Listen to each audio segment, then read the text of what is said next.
ایک دن میرے حضور علیہ السلام بھوک کی شدت سے مسجد سے باہر نکلے، دو صحابی بھی ساتھ میں تھے۔ میرے حضور علیہ السلام چلتے چلتے حضرت ابو ایوب انصاری کے گھر سے گزرے۔ جب حضرت ابو ایوب انصاری کے گھر سے گزرے تو وہ خوشبو رسول سونگ کر جلدی جلدی گھر سے باہر آ گئے۔ حضور علیہ السلام کی بارگاہ میں عرض کی کہ بندہ نواز مجھے بھی چند لمحوں کے لیے میزبانی کا شرف بخش دیں، مجھے بھی چند لمحوں کے لیے خدمت کا موقع عطا کر دیں، آپ میرے گھر میں تشریف لے آئیں، کچھ کھا پی کے جائیں۔ یہ سن کر میرے حضور علیہ السلام نے فرمایا اچھا ابو ایوب جیسے آپ کی مرضی۔ حضرت ابو ایوب میرے حضور علیہ السلام کو اپنے گھر لے چٹائی بچھائی، میرے حضور علیہ السلام کو چٹائی کے اوپر بٹھایا، خود ایک بکرا ذبح کر کے گھر والوں کو دیا کہ جلدی کرو کھانا تیار کرو، میرے آقا کو بھوک لگی ہوئی ہے۔ میرے آقا کا چہرہ بتا رہا ہے کہ میرے آقا کو بھوک نے تڑپایا ہوا ہے، جلدی کرو کھانا تیار کرو، میرے حضور کو بھوک لگی ہوئی ہے۔ گوشت گھر میں دے کر ابو ایوب میرے حضور علیہ السلام کی خدمت میں حاضر ہوئے۔ جب میرے حضور علیہ السلام کا چہرہ مبارک دیکھا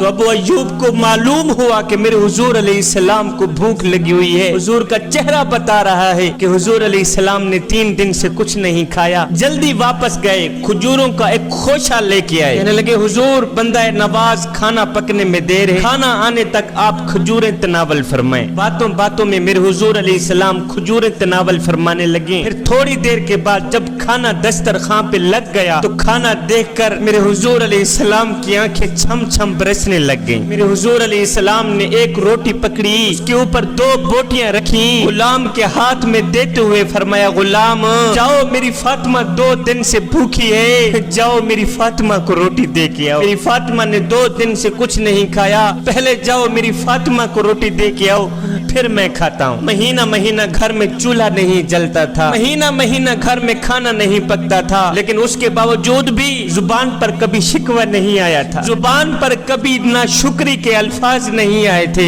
جب میرے حضور علیہ السلام کی پیاری بیٹی سیدہ فاطمہ الزہرا گھر سے رخصت ہوئی تھی، آج تو بیٹیاں اپنے باپ سے خود جہیز کا مطالبہ کرتی ہیں۔ آج معاشرے کا ایک روگ یہ بھی ہے کہ لوگ غریب کی بیٹی کو جہیز نہ ہونے کی وجہ سے قبول ہی نہیں کرتے، جہیز نہ ہونے کی وجہ سے، غربت کی وجہ سے آج بیٹیاں گھر میں بیٹھی بیٹھی بوڑھی ہو رہی ہیں، لیکن دوسری طرف آج بیٹی بھی اپنے والدین سے مطالبہ کرتی ہے کہ میں نے یہ لینا ہے، میں نے وہ لینا ہے، اور بیٹے اپنے بوڑھے والدین کو کہتے ہیں کہ تو نے ہمارے لیے کیا کچھ چھوڑا ہے، تم لوگوں نے ہمارے لیے کیا کچھ چھوڑا ہے، کون سے بنگلے چھوڑ گئے، کون سی جائیدادیں چھوڑ گئے۔ تو آگے بوڑھے والدین، غربت سے سسکتے ہوئے والدین رو کر کہتے ہیں بچوں اسا کیا ہیں، کیا اوقات ساڈے کول ہے، کیا تے کو کیا دے اسا رول ملنگ، اسا آپ تو تنگ ہے گال صفا تے کو کیا دے سوں، ایسا بکھے پیاسے لوگ ہی سے سکو نہ ازمات تے کو کیا دے سوں، ساڈے تا ساوی شاکر اپنے نہیں تو آپ ڈساتے کو کیا دے سو۔ آج دوسری طرف بیٹی بھی جہیز کا مطالبہ کر رہی، میں نے آپ لوگوں سے یہ لے کے جانا ہے، میں نے وہ لے کے جانا ہے۔ اے اسلام کی مقدس شہزادیوں،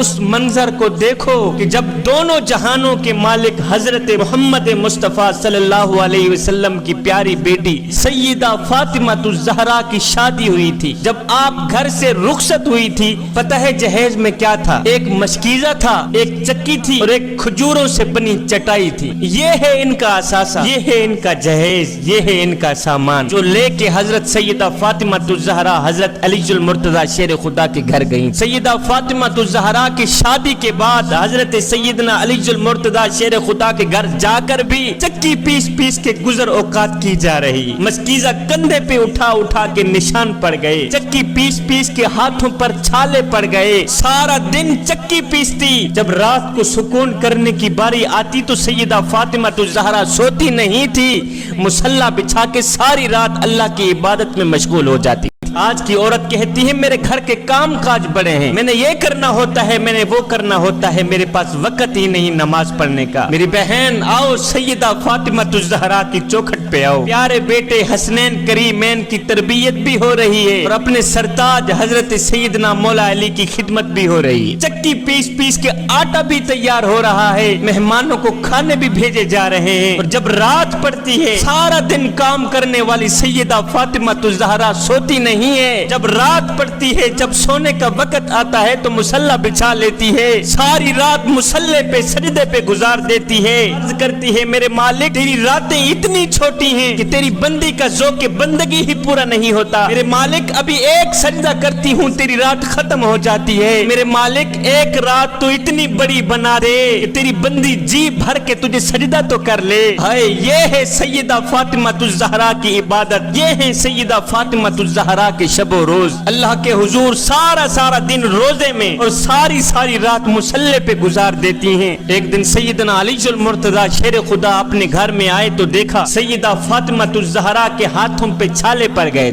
ایک غزوے سے حضور علیہ السلام واپس تشریف لائے تھے جس میں بہت ساری لونڈیاں اور بہت سارے غلام مال غنیمت کے طور پر آئے تھے. حضرت علی نے سوچا کہ اگر ایک لونڈی ہمیں مل جائے تو سیدہ فاطمہ الزہرا کے کام میں کچھ آسانی پیدا ہو جائے. حضرت علی المرتضی شیر خدا نے حضرت فاطمہ الزہرا سے کہا کہ آپ جائیں حضور علیہ السلام سے ایک لونڈی مانگ لیں. سیدہ کائنات سیدہ فاطمہ الزہرا اپنے ابو جی حضرت محمد مصطفیٰ صلی اللہ علیہ وسلم کے پاس چلی تو گئی لیکن سوال نہ کر سکی. حضور علیہ السلام نے خود پوچھا بیٹی کیسے آنا ہوا بتاؤ نا. عرض کی حضور بس سلام کرنے کے لیے حاضر ہوئی تھی. واپس اپنے گھر میں آ گئی. سیدنا علی المرتضی شیر خدا نے خالی ہاتھ دیکھا کہ اس در سے تو کوئی بھی خالی ہاتھ واپس نہیں آتا, سیدہ فاطمہ الزہرا کیسے خالی ہاتھ واپس آ گئی. علی المرتضی شیر خدا فرمانے لگے سیدہ مجھے لگتا ہے آپ نے حضور علیہ السلام سے عرض کی ہی نہیں تھی. کہنے لگے چلو میں بھی تمہارے ساتھ چلتا ہوں تمہاری ترجمانی کرنے کے لیے. حضرت سیدنا علی المرتضی شیر خدا اور حضرت سیدہ فاطمہ الزہرا دونوں میرے حضور علیہ السلام کی چوکھٹ پہ آئے. میرے حضور علیہ السلام نے فرمایا میرے علی کیسے آنا ہوا. عرض کی حضور بندہ نواز وجہ یہ ہے کہ چکی پیس کر سیدہ فاطمہ الزہرا کے ہاتھوں میں چھالے پڑ گئے ہیں. مال غنیمت کے طور پر آپ کے پاس لونڈیاں تو کافی آئی ہوئی ہیں, اگر ایک لونڈی ہمیں بھی عطا فرما دیں تو کام کاج میں آسانی بن جائے گی. اب حضور علیہ السلام کے سامنے لونڈیوں کی قطاریں لگی ہوئی ہیں اور بیٹی ایک لونڈی مانگنے کے لیے دروازے پہ آئی ہوئی ہے اور حضرت علی سفارش کر رہے ہیں. لگتا تو ایسے ہے کہ انہوں نے ایک مانگی حضور نے کئی عطا کر دی ہوں گی, لیکن اگر آپ تاریخ پڑھیں تو حیرت ہوتی ہے کہ جب حضرت سیدنا علی المرتضی شیر خدا نے ایک لونڈی مانگی تو میرے حضور علیہ السلام نے قسم اٹھا کر فرمایا میں تمہیں ان لونڈیوں میں سے تو کچھ نہیں دوں گا, لیکن میں چاہتا ہوں کہ میں تمہیں اس سے بھی بہتر چیز دے دوں. میں چاہتا ہوں میں تمہیں لونڈی سے بھی ایک بہترین چیز عطا کر دوں. سیدہ فاطمہ الزہرا بولی حضور کیوں نہیں, ابا جان آپ کچھ نہ کچھ عطا کریں نا. تب میرے حضور علیہ السلام نے سیدہ فاطمہ الزہرا کو 33 مرتبہ سبحان اللہ, 33 مرتبہ الحمدللہ اور 34 مرتبہ اللہ اکبر پڑھنے کا ارشاد فرمایا. یہ دے کر فرمایا بیٹی فاطمہ یہ تمہارے لیے لونڈیوں اور غلاموں سے بھی بہترین چیز ہے. سیدہ فاطمہ الزہرا رضی اللہ تعالی عنہا راتوں کی تنہائیوں میں اٹھ کے رویا کرتی تھی. دن کو بھی رویا کرتی تھی, رات کو بھی رویا کرتی تھی. ایک دن حسنین کریمین نے پوچھ ہی لیا امی جان دن ہے تو آپ رو رہی ہیں, رات ہے تو آپ رو رہی ہیں, آخر کیوں روتی ہیں آپ, آخر کیا مسئلہ ہے. تو سیدہ فاطمہ الزہرا نے فرمایا بیٹے مجھے تمہارے نانے کی امت کا غم رلاتا ہے, میں خود نہیں روتی, مجھے تمہارے نانے کی گنہگار امت کا غم رلاتا ہے. صبح شام رونے والی, دن رات رونے والی یہ سیدہ فاطمہ الزہرا کا امت کی غمخاری کا عالم یہ ہے. مجھے بتاؤ تو صحیح میرے حضور علیہ السلام امت کے لیے کتنا رویا کرتے ہوں گے, کتنا غم کرتے ہوں گے, کتنے تڑپتے ہوں گے. اپنے پیٹ بھوک کے ساتھ لگے ہوئے ہیں, بھوک کی شدت ہے, 3 دن سے کچھ نہیں کھایا, لیکن اگر دروازے پہ سائل آیا ہے تو اسے خالی ہاتھ نہیں موڑا. ایک دن فاقے سے پورا دن گزر گیا, بھوک سے پورا دن گزر گیا. جب شام ہوئی, جب کھانا تیار کیا تو سیدہ فاطمہ الزہرا نے بچوں کو بھی کھانا دیا, حضرت علی المرتضی شیر خدا کو بھی کھانا دیا. اتنی دیر میں باہر سے کسی سائل نے صدا دی کہ 2 دن کا بھوکا ہوں خدا کے لیے مجھے ایک روٹی دے دو, 2 دن کا بھوکا ہوں خدا کے لیے مجھے ایک روٹی دے دو. سیدہ فاطمہ الزہرا نے جب سائل کی صدا سنی تو اپنے حصے کی روٹی اٹھائی, اپنے بیٹے کو دے کر فرمایا بیٹے جاؤ میری روٹی اس بھوکے فقیر کو دے دو. عرض کی امی جان آپ بھی تو کھائیں نا.